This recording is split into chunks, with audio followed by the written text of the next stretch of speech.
The word transparent comes from physics. If something is transparent, it means that you can see through it. Applied to human behavior, it means that whatever actions you carry out can be seen, can be challenged by everybody. And accountability comes from finance, where you are actually saying, are you honest? So applied really to the world of government, these are central issues. Transparency can mean, how is the budget allocated? Where the money's supposed to go? That's a matter of public knowledge inside the parliaments of countries. But how do you make sure that the average citizen way out in a rural area also get that information? And the importance of transparency is it's the strongest tool that ordinary people have to getting their governments to perform better. There's no part of government activity that has a greater effect on the lives of the world's poorest people than the budget, because money is going towards supporting services that people should be getting. You could take that a step further and say that there's really no sectors that have a greater impact on the daily lives of the world's poorest people than education and health. The role of government at its very core is to make sure that citizens in a country are living the best life that they possibly can. And when they keep resources from getting to people who need them, people can't live their lives, they can't get educated, they can't live in a healthy way. And that's the issue that we're trying to deal with the Transparency and Accountability Program.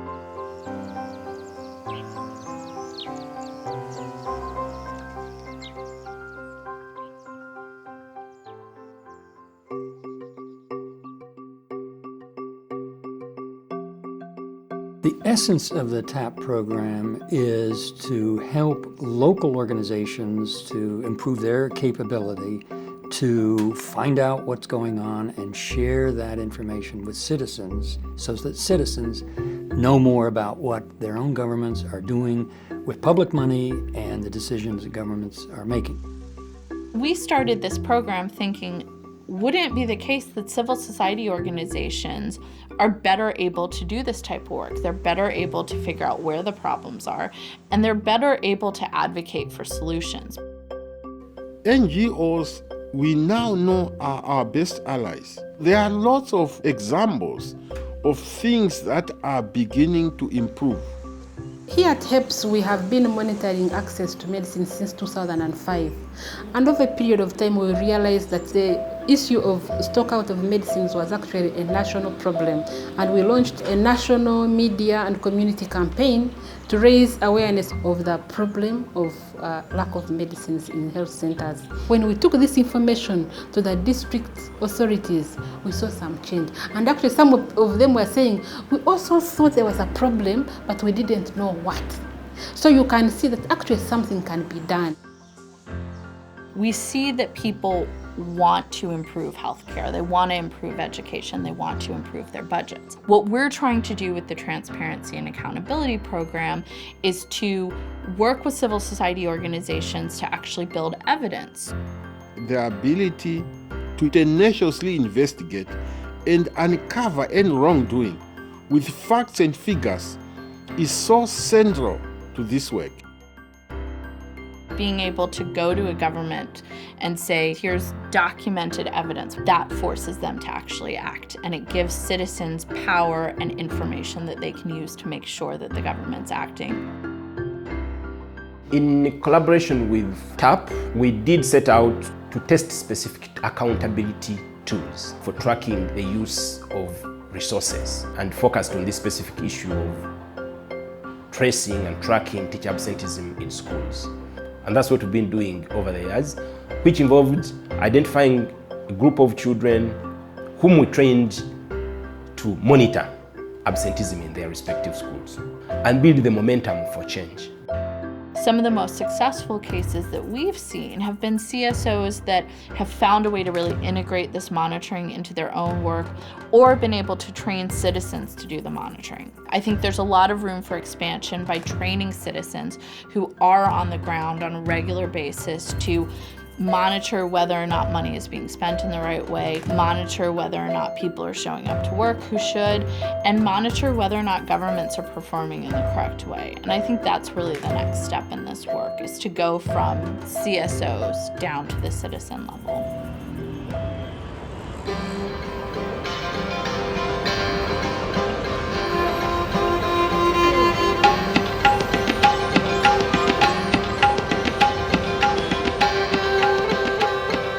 It's the right of every Indian to have free primary health care services. From our study, we estimate that a typical doctor in a primary health care center is available only 4 hours in a day, and in a year, he misses around 100 days. We have just started a pilot project of using the mobile technology to request the patient to send SMS to a designated number when a doctor is not available. We're not only helping them solve the immediate problem at hand, but we're helping them develop the capacity to identify and solve other problems in future. What we want to leave behind is a strong network of organizations that can fly on their own. Network is important too, connecting these organizations together. The whole idea of using information technology started during our international conference organized by Results for Development Institute in Washington. We met an organization called HEPS based in Uganda. This organization is using the mobile technology to monitor supply of drugs to patients suffering from HIV/AIDS. There's so much collaboration and peer learning that can happen across organizations that are working on the same problems in very different settings. And we're seeing actual success from that now. We're seeing 2 groups that are collaborating and each individually seeing improvements in their own countries. We've seen really incredible results from the Transparency and Accountability Program. We've seen very concrete examples where a particular project that's studying absenteeism or studying expenditure tracking identified a recommendation for how something could change. That organization was then able to advocate for the improvement.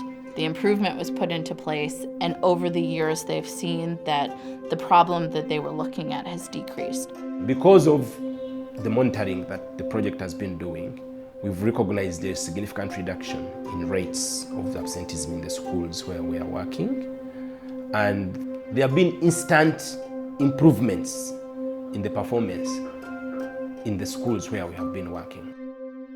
We're seeing a growing number of citizens that understand what the problems are at their health centers, to demand, but also to hold the duty bearers accountable. The results we're seeing include health workers who are showing up for work, who weren't before, teachers who are showing up for work, who weren't before, organizations that now have more confidence in what they can do. We see these organizations developing both the analytical capacity, and they've also understood what advocacy means, taking your evidence to the people in power and making that have effect. This sort of work is effective. It's highly impactful. And by providing a little bit of support to organizations to overcome some of the challenges they face, they can have a huge impact on the ground. Solutions from the outside don't stick. It's when people grasp things for themselves and own an issue and say, we need to work this out for ourselves, that you really get traction and you really get progress. If there's one major lesson, I would say that's it.